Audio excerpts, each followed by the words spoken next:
sight, bringing up the rear.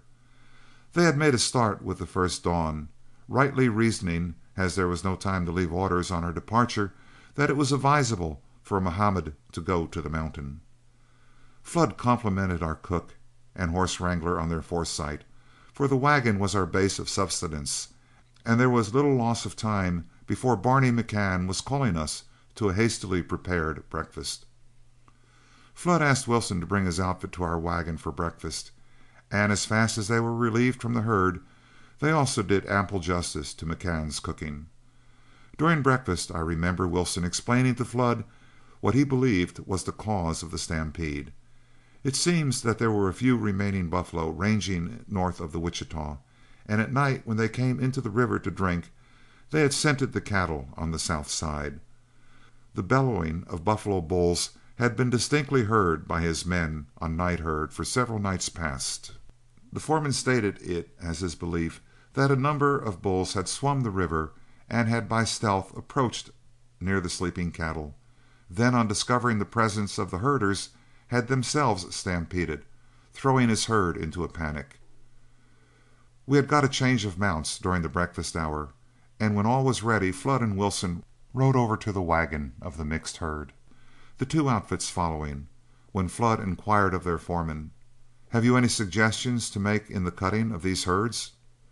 "No suggestions," was the reply, "but I intend to cut mine first and cut them northward on the trail." "You intend to cut them northward, you mean, provided there are no objections, which I'm positive there will be," said Flood. "It takes me some little time to size up a man, and the more I see of you during our brief acquaintance, the more I think there's two or three things that you might learn to your advantage. I'll not enumerate them now, but when these herds are separated, if you insist, it will cost you nothing but the asking of my opinion of you. This much you can depend on. When the cutting's over, you'll occupy the same position on the trail that you did before this accident happened. Wilson here has nothing but jaded horses, and his outfit will hold the herd while yours and mine cut their cattle. And instead of you cutting north, you can either cut south where you belong on the trail, or sulk in your camp, your own will and pleasure to govern. But if you are a cowman and willing to do your part, you'll have your outfit ready to work by the time we throw the cattle together." Not waiting for any reply, Flood turned away, and the double outfit circled around the grazing herd and began throwing the sea of cattle into a compact body, ready to work. Rod Wheat and Ash Borrowstone were detailed to hold our cut, and the remainder of us, including Honeyman, entered the herd and began cutting. Shortly after we had commenced the work, the mixed outfit, finding themselves in a lonesome minority, joined us and began cutting out their cattle to the westward. When we had worked about a half an hour, Flood called us out, and with the larger portion of Wilson's men, we rode over and drifted the mixed cut around to the southward, where they belonged. The mixed outfit pretending they meant no harm, and were politely informed that if they were sincere, they could show it more plainly. For nearly 3 hours we sent a steady stream of cattle out of the main herd into our cut, while our horses dripped with sweat. With our advantage in the start, as well as that of having the smallest herd, we finished our work first. While the mixed outfit were finishing their cutting, we changed mounts, and then were ready to work the separated herds.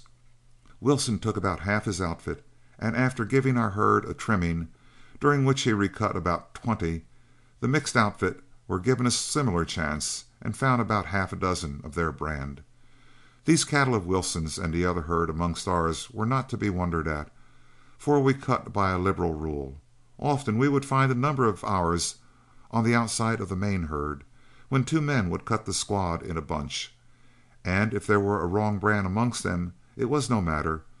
We knew our herd would have to be retrimmed anyhow, and the other outfits might be disappointed if they found none of their cattle amongst ours. The mixed outfit were yet working our herd when Wilson's wagon and saddle horses arrived, and while they were changing mounts, we cut the mixed herd of our brand and picked up a number of strays which we had been nursing along, though when we first entered the main herd, strays had received our attention, being well known to us by ranch brands as well as flesh marks. In gathering up this very natural flotsam of the trail, we cut nothing but what our herd had absorbed in its travels, showing due regard to a similar right of the other herds. Our work was finished first, and after Wilson had recut the mixed herd, we gave his herd one more looking over in a farewell parting. Flood asked him if he wanted the lead, but Wilson waived his right in his open, frank manner, saying, "If I had as long-legged cattle as you have, I wouldn't ask no man for the privilege of passing. Why, you ought to out-travel horses. I'm glad to have met you and your outfit, personally, but regret the incident which has given you so much trouble. As I don't expect to go further than Dodge or Ogallala at the most, you are more than welcome to the lead. And if you or any of these rascals in your outfit are ever in Coryell County, hunt up Frank Wilson of the Block Bar Ranch, and I'll promise you a drink of milk, or something stronger if possible." We crossed the Wichita late that afternoon, there not being over 50 feet of swimming water for the cattle. Our wagon gave us the only trouble, for the load could not well be lightened, and it was an imperative necessity to cross it the same day. Once the cattle were safely over, and a few men left to graze them forward, the remainder of the outfit collected all the ropes and went back after the wagon.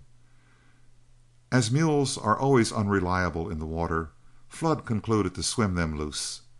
We lashed the wagon box securely to the gearing with ropes, arranged our bedding in the wagon where it would be on top, and ran the wagon by hand into the water as far as we dared without flooding the wagon box. 2 men with guy ropes fore and aft were then left to swim with the wagon in order to keep it from toppling over, while the remainder of us recrossed to the farther side of the swimming channel and fastened our lariats to 2 long ropes from the end of the tongue. We took a wrap on the pommels of our saddles with the loose ends, and when the word was given, our 8 horses furnished abundant motive power, and the wagon floated across, landing high and dry amid the shoutings of the outfit. End of chapter 8.